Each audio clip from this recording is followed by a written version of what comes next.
अस्पन spice, turmeric या हल्दी, ये तीनों नाम एक ही कुदरत की नेमत के हैं और इंसान कई सौ साल से कुदरत की इस नेमत से फ़ायदा उठाता आया है।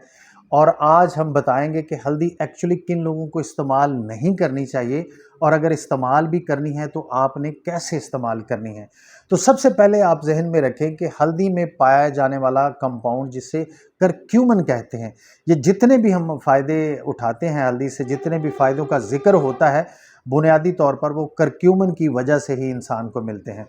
लेकिन बैड लक ये है कि हल्दी में एंटी इन्फ्लेमेटरी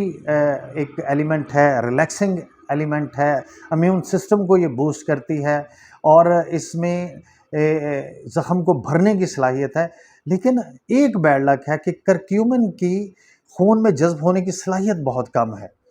और अगर आप इसको अकेला लेते हैं हल्दी को तो फिर तो बहुत ही कम है। तो आपने अब करना क्या है, जब भी मैं आगे जाके आपको बताऊंगा कि कितनी डोज़ आपने हल्दी की लेनी है एक दिन में।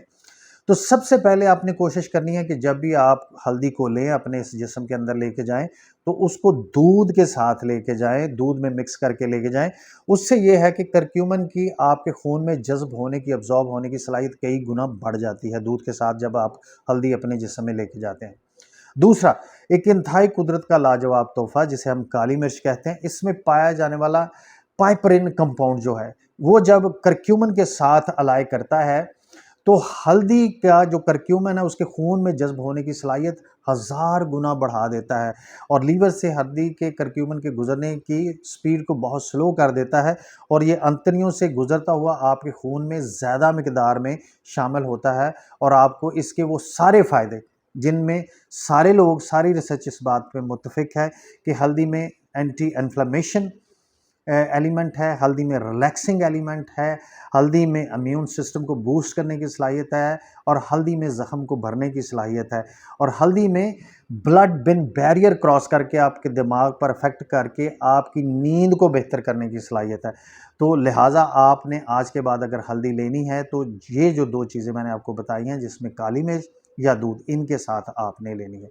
क्योंकि जब आप इनके साथ हल्दी लेते हैं तो आपको जोड़ों के दर्द में अफाका मिलता है, आपकी स्किन पे बेहतरी आती है, आपका मेमोरी सेक्शन बेहतर होता है, आपकी आंखों पे मुस्बत असरात पड़ते हैं। ये वो लाजवाब फ़ायदे हैं। ऑस्टियोआर्थराइटिस में आपको बहुत इसका फ़ायदा होता है। अब जैसे मैंने शुरू में अर्ज़ किया था कि किन लोगों को हल्दी नहीं लेनी चाहिए।